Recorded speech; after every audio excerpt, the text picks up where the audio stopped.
Hello dear students. સો ભાગીદારી પેઢીનું આજનો આપણો છેલ્લો લેક્ચર છે. છેલ્લો દાખલો બાકી છે, આજે આપણે કમ્પ્લીટ કરવાનો છે. શરૂ કરીએ દાખલો. ઉદાહરણ નંબર 12.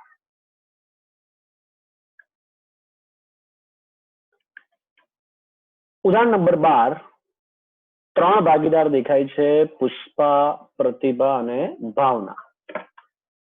3:2:1 ના પ્રમાણમાં નફો નુકસાન વહેંચી લેતા ભાગીદાર છે. એટલે 3:2:1 જૂનું પ્રમાણ આપેલું છે. જે પણ પુનઃમૂલ્યાંકનનો નફો કે ખોટ થશે એ આ જૂના પ્રમાણમાં આપણે વહેંચીશું. આ પેઢીનું 31 માર્ચ 17 ના રોજનું પાકું સરવૈયું તમને નીચે મુજબ આપેલું છે. પાકું સરવૈયુંમાં મૂડી ખાતા આપેલા છે. જેમ તમને ખબર છે, આપણે ગયા દાખલામાં મૂડી ખાતા બનાવેલા. અહીંયા પણ મૂડી ખાતા બનાવીશું. તો આ જે મૂડી ખાતા આપેલા છે એ મૂડી ખાતામાં જતા રહેશે જમા બાજુ પર. એના પછી આપેલું છે સામાન્ય અનામત, એ પણ મૂડી ખાતામાં જમા બાજુ પર લઈ જઈશું. અને ઉદાહરણ નંબર જો 10 યાદ હોય તો કારીગર અકસ્માત વળતર ભંડોળ, એ પણ આપણી માટે અનામત છે. એટલે આને પણ મૂડી ખાતામાં જમા બાજુ 3 ભાગીદાર વચ્ચે વહેંચી દઈશું. તો આ 3 વસ્તુ મૂડી ખાતામાં જમા બાજુ પર જશે. બિન ચાલુ દેવા આપેલા છે, લોન છે, નવા પાકા સરેમાં જશે. ચાલુ દેવામાં લેણદાર, દેવી હુંડી અને બેંક ઓવરડ્રાફ્ટ, આ બધું નવા પાકા સરેમાં લઈ જઈશું આપણે. મિલકતોમાં જોઈએ, બિન ચાલુ મિલકત છે, જમીન, મકાન, યંત્ર, ફર્નિચર, રોકાણ. દેવાદાર આપેલા છે 1,60,000, ગાલખાત છે 10,000, ગાલખાત અનામત છે 7500. તો એક વસ્તુ યાદ રાખજો, જો વધારાની ગાલખાત અથવા ગાલખાત અનામત હોય તો પુનઃમૂલ્યાંકનમાં ઉધાર લખીશું. જો ગાલખાત કે ગાલખાત અનામતમાં ઘટાડો કરવાનો હોય તો એને આપણે લખીશું પુનઃ મૂલ્યાંકનમાં જમા બાજુ પર. બરાબર છે?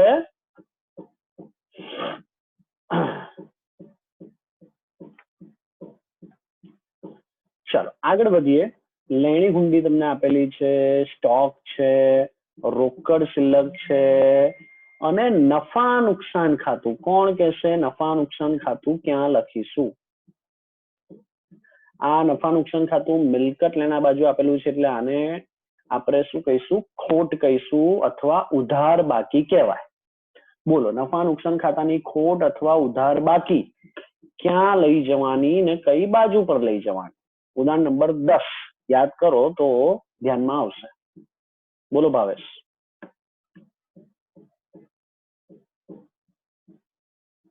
બોલો ભાવેશ. ભાગીદારોના મૂડી ખાતામાં જમા બાજુ નહીં, ઉધાર બાજુ લઈ જવાની. એક્ઝેક્ટલી, બહુ જ પરફેક્ટ બેટા. જો નફો હોય, જે ગઈકાલના દાખલામાં આપણે નફા નુકસાન ખાતું જોઈ ગયા હતા ઉદાહરણ નંબર 11માં, તો નફો હતો એ મૂડી દેવા બાજુ આપેલું હોય એટલે જમા બાકી કહેવાય, નફો કહેવાય. તો જમા બાકી હોય તો મૂડી ખાતામાં જમા બાજુ લઈ જાઓ. ઉધાર બાકી હોય, ખોટ હોય તો મૂડી ખાતામાં ઉધાર બાજુ પર જશે. તો આ 3 વસ્તુ જમા બાજુ જશે અને નફા નુકસાન ખાતું મૂડી ખાતામાં જશે ઉધાર બાકી. બાકી બધું આપણે નવા પાકા સરવાળામાં લઈ જઈશું. હવાલા જોઈએ. હજી આ પ્રશ્ન જ છે મિત્રો, ધ્યાનથી સમજજો. હવાલાની જગ્યાએ તમને પુનઃ મૂલ્યાંકન ખાતું આપેલું છે. બરાબર છે? તો આનો મતલબ શું? કોણ કહેશે મને? હવાલાની જગ્યાએ પુનઃ મૂલ્યાંકન ખાતું આપેલું છે તો આનું અર્થઘટન કેવી રીતે કરીશું? જેમ કે સૌથી પહેલા આપણે જોઈએ તો પુનઃ મૂલ્યાંકનમાં જમા બાજુ છે જમીન મકાન ખાતે. બરાબર છે? થોડુંક આ દાખલાનું ઓવરવ્યુ તમને આપું છું, ધ્યાનથી સાંભળજો બેટા. ઉદાહરણ નંબર 11માં આપણે પાકું સરવૈયું જૂનું આપેલું, હવાલા આપેલા, આના પરથી 3 વસ્તુ બનાવેલી. કઈ 3 વસ્તુ બનાવેલી? તો કે પુનઃ મૂલ્યાંકન ખાતું બનાવ્યું, એના પછીનું ભાગીદારના મૂડી ખાતા બનાયા અને એના પછી આપણે બનાવેલું પાક્કું સરવૈયું. અહીંયા તમને પાક્કું સરવૈયું જૂનું આપેલું છે અને હવાલાની જગ્યાએ પુનઃ મૂલ્યાંકન ખાતું આપેલું છે. એક નાની વસ્તુ, નાનો પ્રશ્ન પૂછું, તમને યાદ હોય તો પુનઃ મૂલ્યાંકન ખાતું હંમેશા આપણે શેના પરથી બનાવતા હતા? કોઈ કહેશે મને? બોલો ભાવેશ. હવાલા પરથી. હા, તો હવાલા પરથી પુનઃમૂલ્યાંકન ખાતું હતું, એનો મતલબ પુનઃમૂલ્યાંકન પરથી આપણને શું મળી જશે? હવાલા મળી જશે, પહેલી વસ્તુ. બીજી વસ્તુ તો કે ઉદાહરણ નંબર 11 માં આપણે જે રીતે 3 ખાતા બનાવેલા, પુનઃમૂલ્યાંકન ખાતું, ભાગીદારના મૂડી ખાતા અને પાકું સરવૈયું, અહીંયા પુનઃમૂલ્યાંકન તો ઓલરેડી બનાવીને જ આપેલું છે. તો બનાવવાનું શું રહ્યું હવે? ખાલી ભાગીદારના મૂડી ખાતા અને નવું પાકું સરવૈયું, એટલે કે પુનર્ગઠન થયા બાદનું પાકું સરવૈયું. બરાબર છે? ખબર પડે છે? હવે હવાલા કેવી રીતે બનાવીશું જરા ધ્યાનથી સાંભળજો. સૌથી પહેલું તો કે જમીન મકાન તમને આપેલું છે, જમા બાજુ. બેટા મિલકત જ્યારે જમા બાજુ હોય તો વધારો કે ઘટાડો? બોલો ભાવેશ. વધારો. હા, બસ. તો પહેલો હવાલો થઈ ગયો, જમીન મકાનમાં 40,000 નો વધારો કરો. તો નવા પાક્કા સરવૈયામાં તમારે 40,000 વધારવાના. તો હું એક કામ કરું, જૂના પાક્કા સરવૈયામાં એને ટીક કરીને પ્લસ નું ચિહ્ન મૂકી દઉં છું, વધારો કરવાનો છે. ખબર પડે છે? ચાલો બીજું જોઈએ. ઉધાર બાજુ જુઓ, યંત્ર ખાતે 60,000. ચાલો કોણ જવાબ આપશે? વધારો કે ઘટાડો? બોલો ભાવેશ. ઘટાડો. ઘટાડો. તો યંત્રમાં હું ચિહ્ન મૂકી દઉં છું, યંત્રની સામે માઇનસ કરીશું. ક્લિયર છે? ચાલો એના પછી જુઓ, જો યંત્ર પતી ગયું, જમીન મકાન થઈ ગયું, મને હવે કહો કે ફર્નિચર ઉધાર બાજુ છે, શું કરીશું? ઘટાડો. ઘટાડો કરીશું, એટલે અહીંયા માઇનસ નું ચિહ્ન મૂકી દઉં છું. ચાલો એના પછી ઉધાર બાજુ રોકાણો છે, બોલો બેટા શું કરીશું? ઘટાડો. ઘટાડો, એટલે પાછું અહીંયા આવશે માઇનસ નું ચિહ્ન. એના પછી એના નીચે જુઓ, ગાલખાદ અનામત, એટલે આ ગાલખાદ અનામતમાં વધારો કે ઘટાડો? બોલો ભાવેશ. ઘટાડો. ખોટું. ખોટું બેટા. ઉધાર બાજુ હોય તો ગાલખાદ અથવા ગાલખાદ અનામતમાં વધારો કહેવાય. ઉદાહરણ નંબર 11 જોજો, એમાં ઘટાડો થયેલો, એટલે આપણે એને જમા બાજુ પર લખેલું. તો ધ્યાનથી સાંભળજો. હવે લગભગ બધાને કન્ફ્યુઝન અહીંયા જ આવતું હોય છે આમાં. આમ કારણ કે અહીંયા છે ને બે રકમ સરખી છે, ધ્યાનથી સમજજો. 7500 રૂપિયા બીજા વધારાની ગાલખાદ રાખવાની છે, ગાલખાદ અનામત, સોરી. તો અહીંયા સુધી 160 ઓછા 10 150, અહીંયા સુધી તો એઝ ઇટ ઇઝ જ, એટલે ટૂંકમાં દેવાદાર 150 તો છે જ, માઇનસ ગાલખાદ અનામત જૂની 7500 તો છે, બીજી નવી 7500.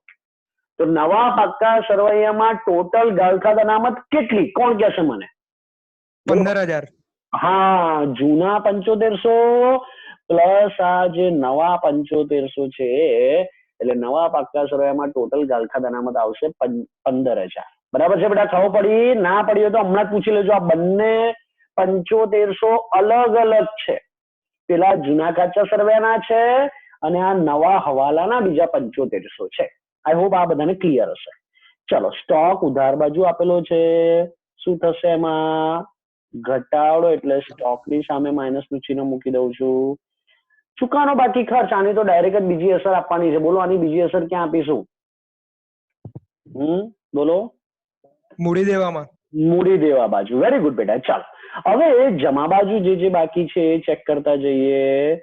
તો લેણદાર ખાતે, બોલો, દેવું જમા બાજુ આપેલો હોય એટલે દેવામાં શું થશે? ઘટાડો કહેવાય. તો લેણદાર માંથી માઇનસ. ચલો, મળવાની બાકી આવક સીધી આની બીજી અસર આપી દેવાની. બોલો બીજી અસર. મિલકત લેણા. મિલકત લેણા બાજુ. એકદમ પરફેક્ટ બેટા. બરાબર છે? હવે ધ્યાનથી સાંભળજો.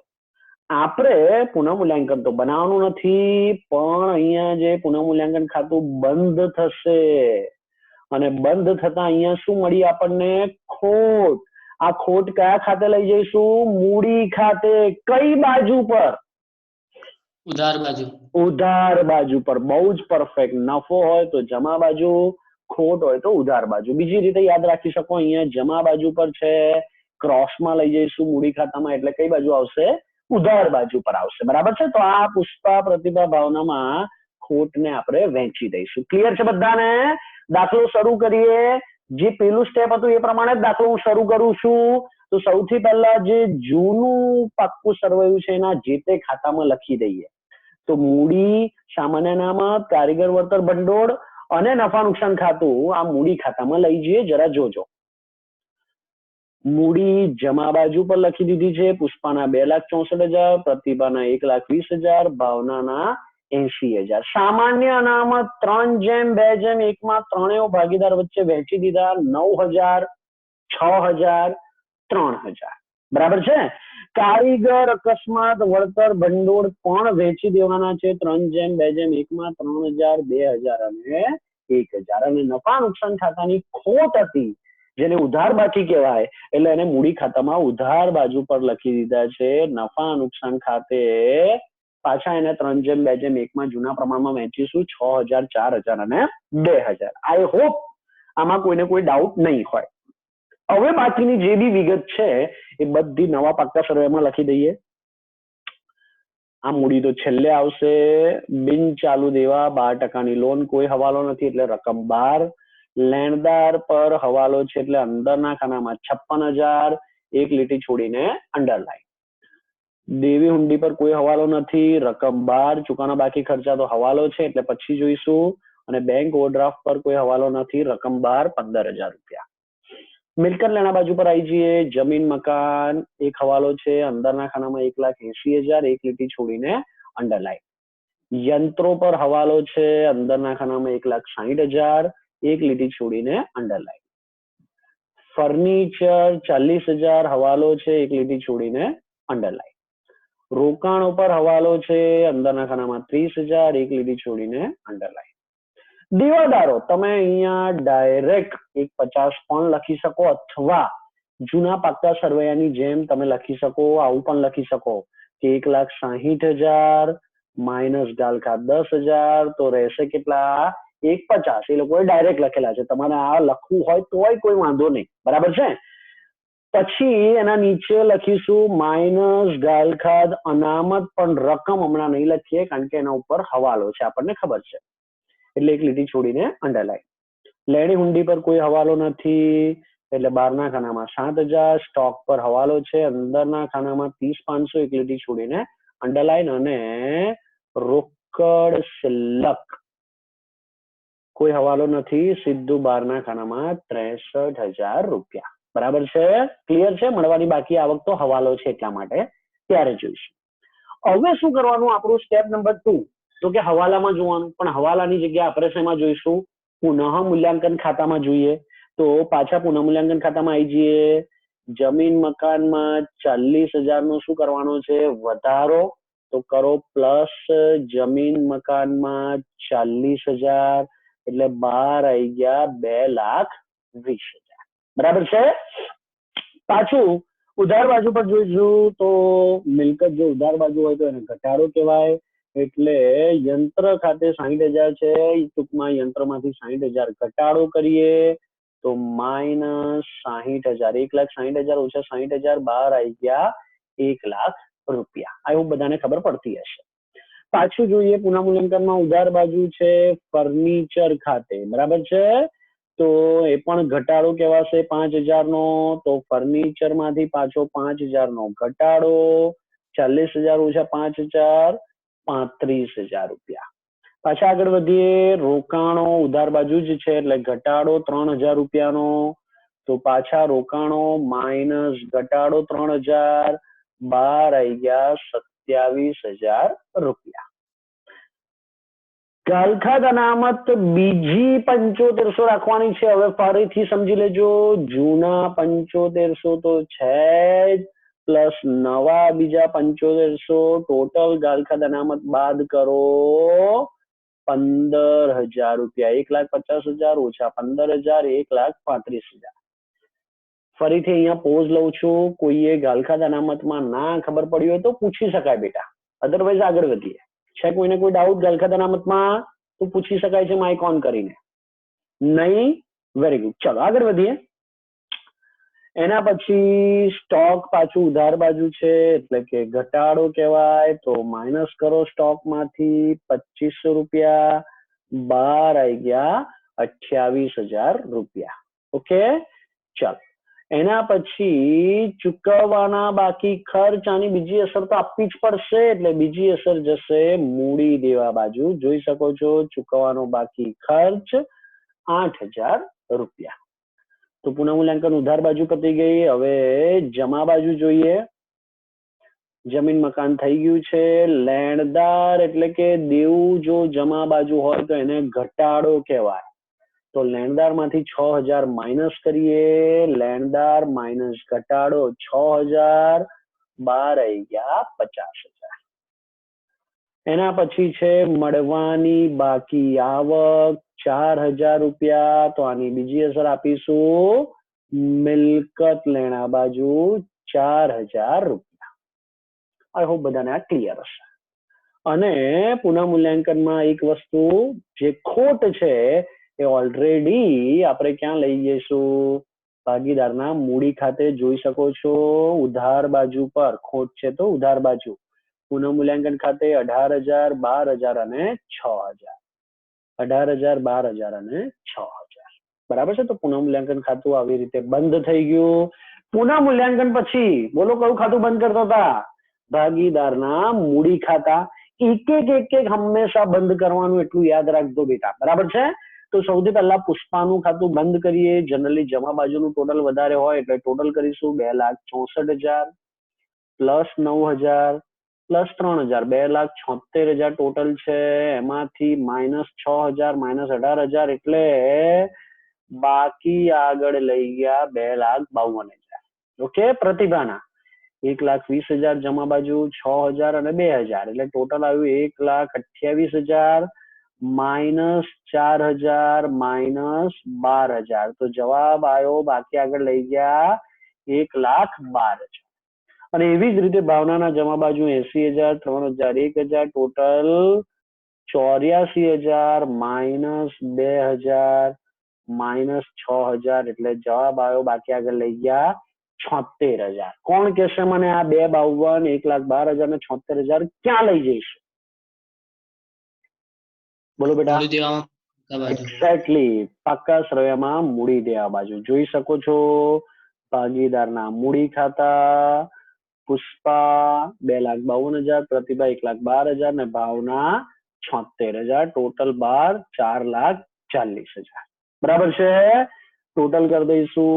મૂડી દેવાનું 6,19,000 ને મિલકત લેણાનું 6,19,000. આઈ હોપ આ દાખલો બધાને ક્લિયર હશે. બરાબર છે. કોઈ ડાઉટ હોય તો પ્રશ્ન પૂછી શકાય. અધરવાઇઝ હોમવર્કમાં આ દાખલો બધાએ ફરીથી રિપીટ કરવાનો છે પ્રેક્ટિસ માટે. બોલો, કોઈને છે કોઈ પ્રશ્ન?